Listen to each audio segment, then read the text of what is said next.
Halo semuanya, kembali lagi dengan gue Leroy Black. Dan di edisi parfum review kali ini gue pengen ngomongin yang namanya Karl Lagerfeld Bois de Vetiver. So, parfum ini muncul di list top 5 work from home gue. Kalau misalnya teman-teman masih belum nonton, bisa nonton itu. Kali ini gue bakal fokus ngomongin si Bois de Vetiver ini. Satu hal yang menarik dari Bois de Vetiver ini adalah salah satu parfum yang gue overlook banget.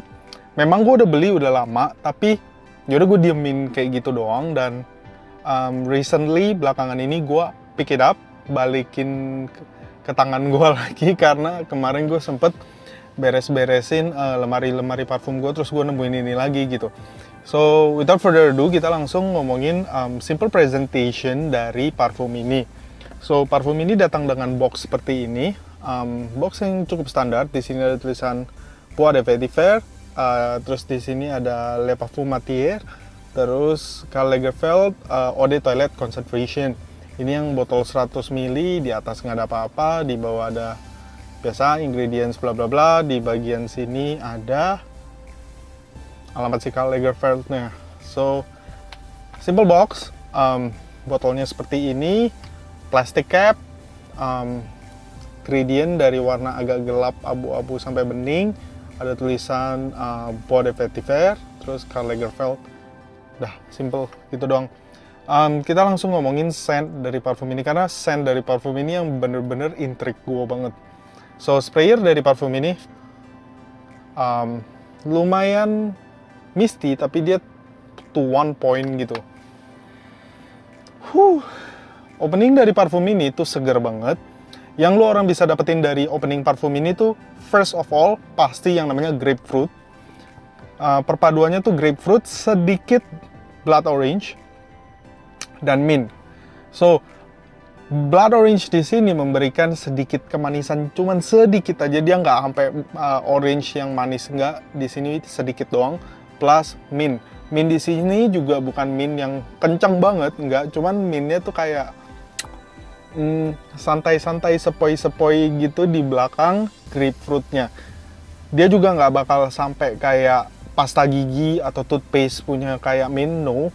Di sini berbeda cuman mint yang sedikit di belakang kayak malu-malu gitu. Tapi overall the main player dari opening ini adalah grapefruit.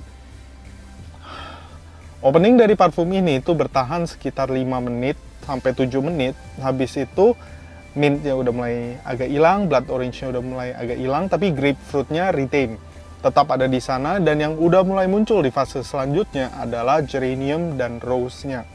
So, di fase geranium and rose-nya ini tuh bener-bener enak guys.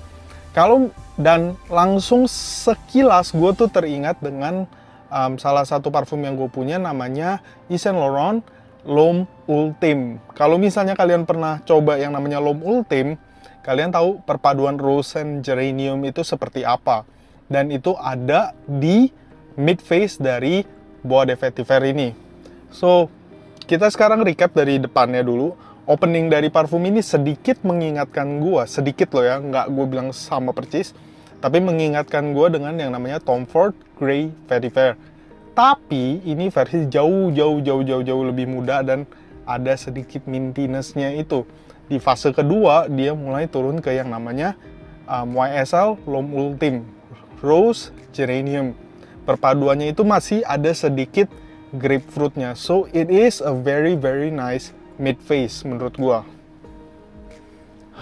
Dan habis itu, setelah sekitar 1-2 jam gitu, perpaduan grapefruit, terus rose sama geraniumnya, itu mulai agak berubah dan vetivernya sudah mulai keluar.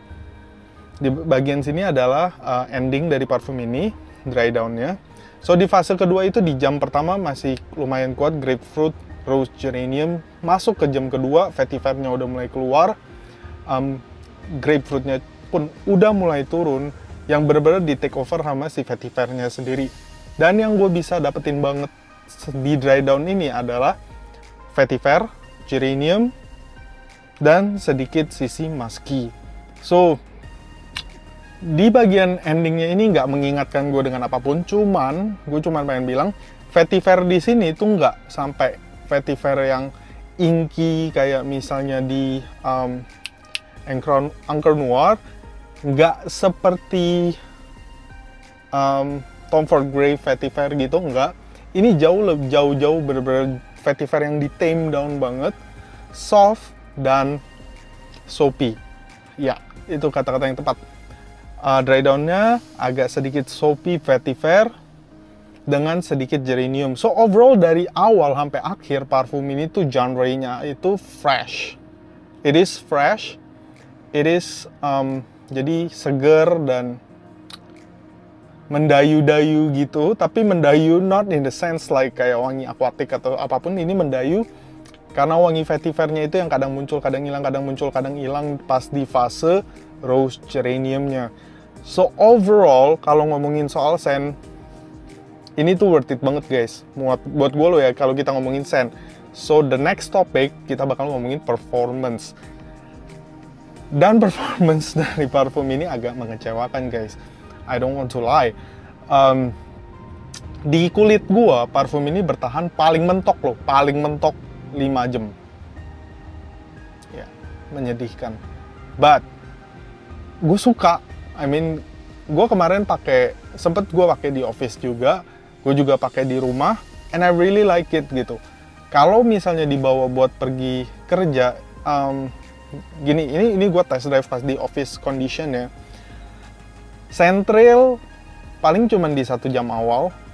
Projection, dia bukan projection monster, dia benar-benar close proximity gitu.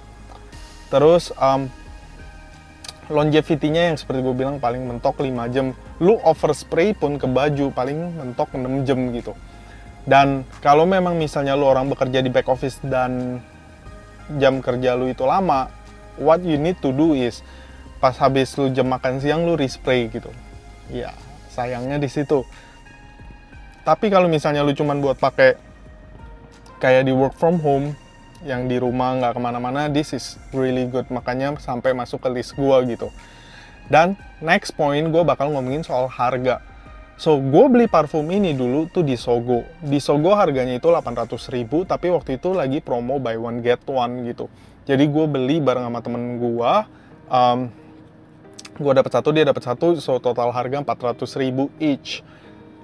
Tapi sekarang lo orang bisa dapetin di Tokopedia. Kalau nggak salah gue cek di mana ya? Bursa parfum, depo parfum, atau rumah parfum gitu, gue lupa. Pokoknya range harga di Tokopedia untuk Bois de Vetiver ini tuh sekitar 425.000 sampai 450.000 rupiah. So, considering the scent, considering about the performance, dan sekarang kita ngomongin price point-nya, kalau ditanya worth it atau enggak, buat gue sih worth it ya. Untuk harga 400 ribuan, wanginya enak, dan ya memang dia lack di SPL, but it's really okay for me kalau misalnya untuk parfum kerja harian. So, occasion, kita bakal ngomongin occasion untuk parfum ini. Occasion parfum ini paling tepat adalah untuk pergi kerja, karena wanginya itu nggak mengganggu, wanginya refreshing, dan bisa bikin semangat kerja gitu. Itu at least buat gua. Dan untuk umur, menurut gua ini lebih cocok untuk 21 and up sih, umur di atas 21 tahun. Kalau lo anak terlalu muda pakai ini juga kayaknya agak kurang cocok, karena ada sisi vetivernya itu yang bikin dia sedikit grown up, sedikit dewasa. So overall this is a really good perfume. I really like it, I really enjoy it. And kalau misalnya teman-teman pernah pakai yang namanya Bois de Vetiver ini, bisa leave in the comments box below apa sih pendapat teman-teman tentang Bois de Vetiver ini. Tapi buat gua seorang Leroy Black, I really enjoy it and I really treasure Bois de Vetiver. So itu aja guys, sharing gua tentang Karl Lagerfeld Bois de Vetiver. So kalau misalnya untuk teman-teman yang baru pertama kali join channel ini, you can subscribe to this channel, and gua bakal update beberapa parfum review dan review lainnya dengan hobi yang gue suka currently. So thank you guys for watching this video. Until next time, bye-bye.